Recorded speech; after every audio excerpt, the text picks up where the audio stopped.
As I was completing a video of my trip to Standing Rock Reservation with my son, we just got back a couple days ago. I ran across a story that is happening right now, right outside the Ocheti camp where we stayed.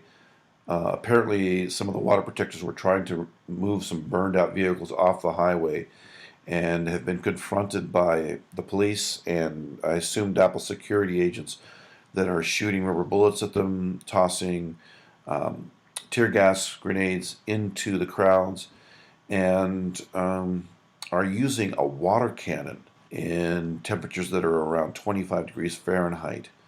This is a very disturbing development, and of course, this story will continue to develop. Um, this particular video that's to follow shows a lot more of a peaceful experience that we had out there. But this is obviously really concerning. Please pray and think about what you can do to support the rights of the Native American tribes out there who are doing their very best to protect not only their lands, but our right to clean water and a safe environment and a just society.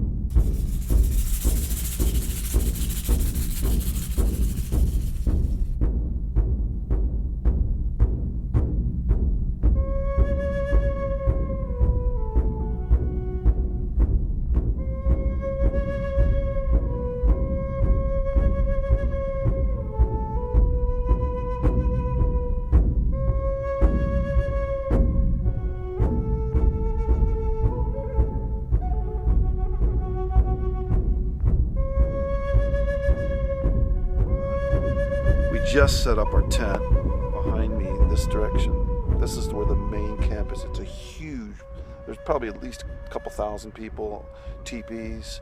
There's a flag area.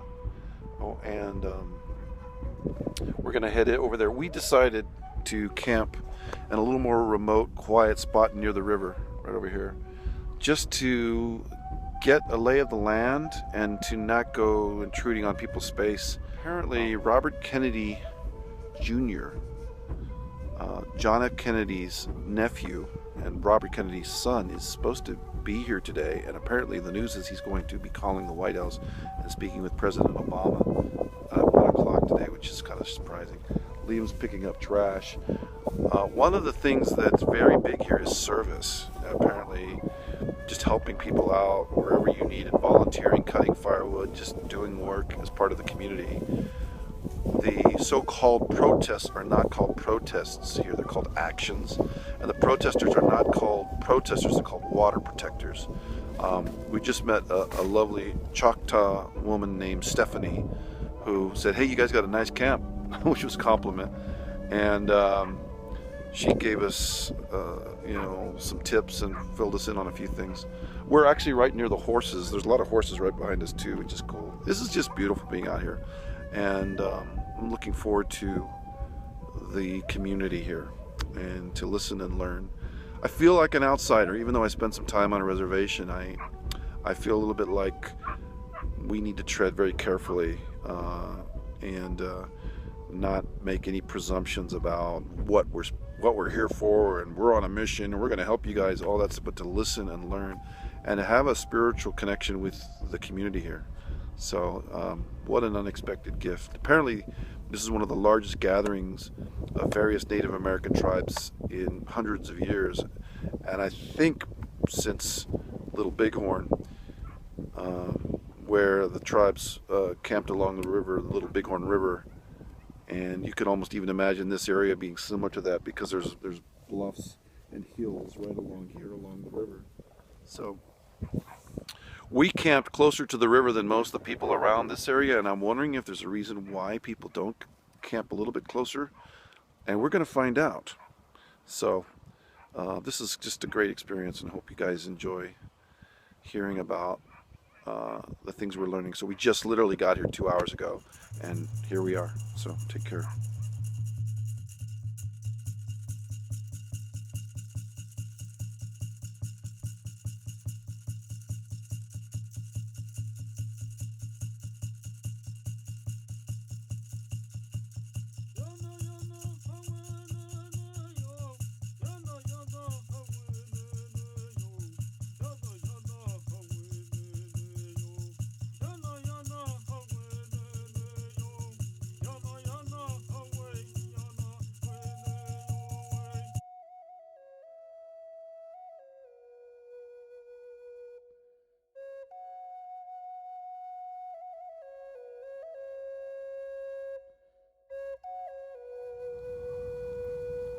Liam and I are camped out by the Cannonball River, and today was just an unbelievably beautiful day. I mean, the sky above Standing Rock was just, where we are here at the camp, was just clear, up in the upper 50s, and we marched with about 1,000 people all the way to an area called Turtle Island, and about 1,000 people formed a human medicine wheel that they took aerial photos of.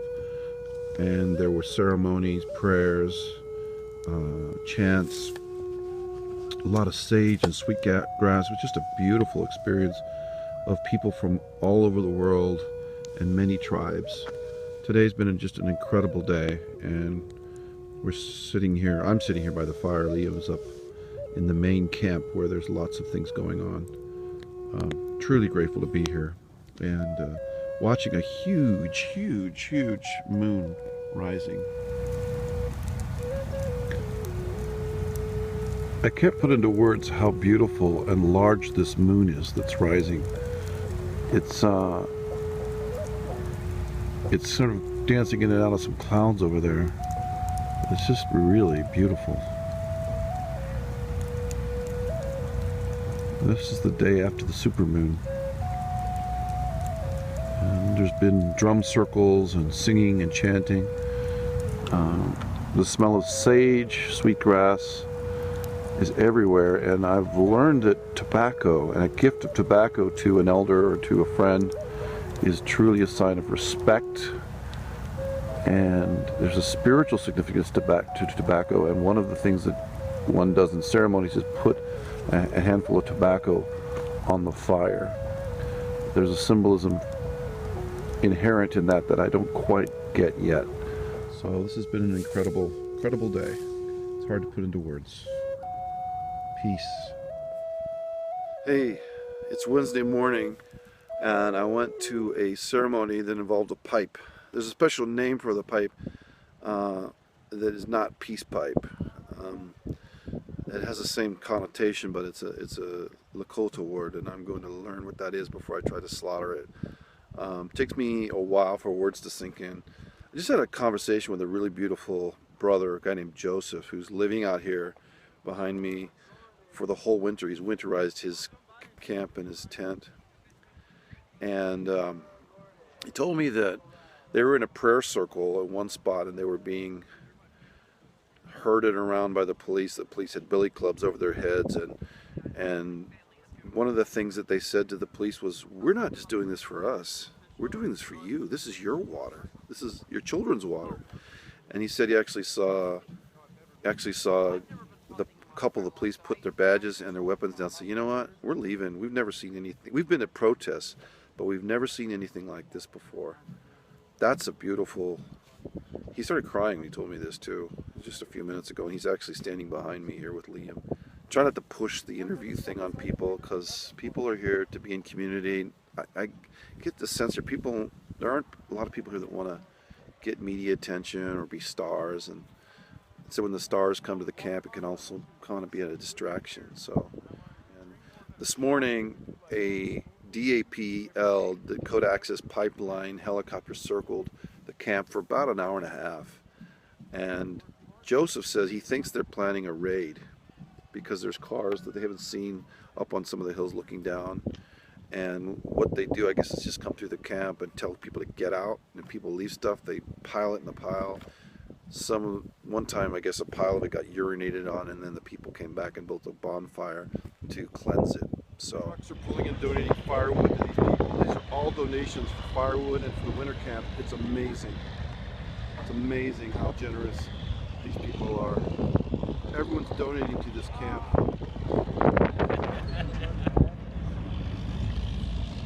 Okay, we have some information that needs to come back to us. All the mail going. Who's picking up packages? Where is it going? Today, and there's a bald eagle circling over the camp. Liam saw it. Amazing. By the sun. Right there. Wow. What an experience we've had. We're so grateful for what we've learned. People that have served us and we've done some service. We're heading out.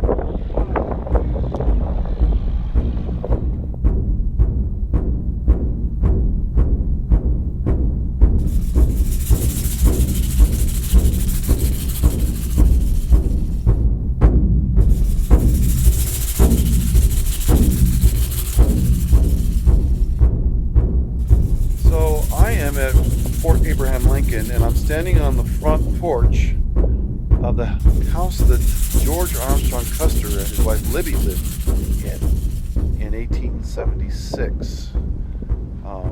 The weird thing is, Liam just climbed a hill over here,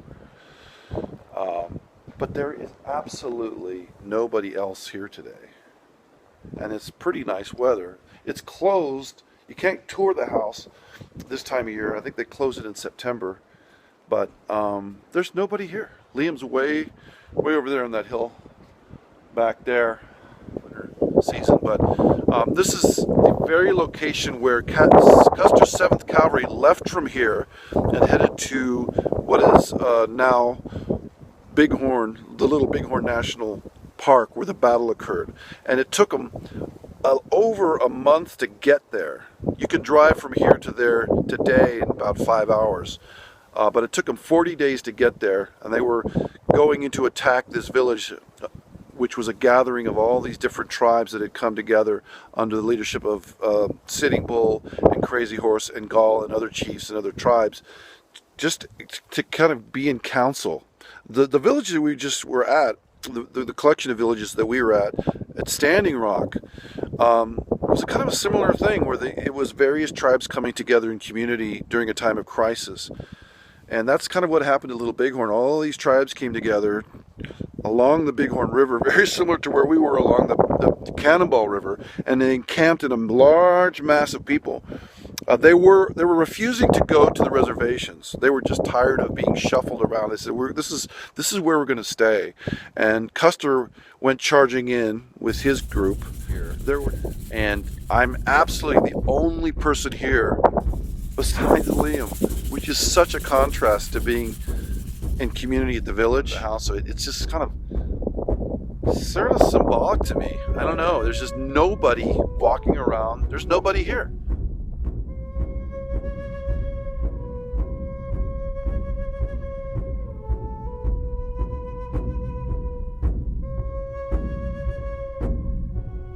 So we're leaving Fort Abraham Lincoln pretty much in the direction that Custer probably would have left to get to Little Bighorn in Montana. And I just want to mention something that's interesting that I read in the Evan S. Connell book, Son of the Morning Star. I-94 pretty much is exactly the way that they went out to Little Bighorn, and then right before they got to the what we now call the Montana border, they cut southwest to attack Little Bighorn from, I believe they attacked from the north. So if you want to trace Custer's 7th Cavalry route from Fort Abraham Lincoln, where we just left, to Little Bighorn, just follow 94, and then you'll cut down into, I think there's a Rosebud Creek area that takes you into Little Bighorn. And you can walk around the battlegrounds out there, which we've done several times. We're not going to go all the way out there now, are we, Liam? No, of course It's not. about a 5-hour drive out there in the opposite directions of Chicago, but we're heading back to Chicago today. Really amazing. Liam's driving right now, and can I show them this? This is a really beautiful medicine wheel gift that Liam got from somebody. I won't say who it came from, but this was made by a Lakota, and we're so grateful. I'm grateful, and I think I speak for Liam, when we had just a really meaningful, beautiful time. And I want to go back when I get more involved in the actions, is what they call them. The people that are doing action there are definitely saying we are not protesters, we are water protectors. And the phrase Mini Wichoni is a Lakota phrase which means water is life. And there's something that's being awakened in the people that you sense there. Young men on horses that just have energy, and elders participating in spiritual rituals, and people contributing to have a better way of life, a better way of respecting one another, and a deep, deep concern for how sacred the earth is and our need to be protecting this beautiful world that we've been given.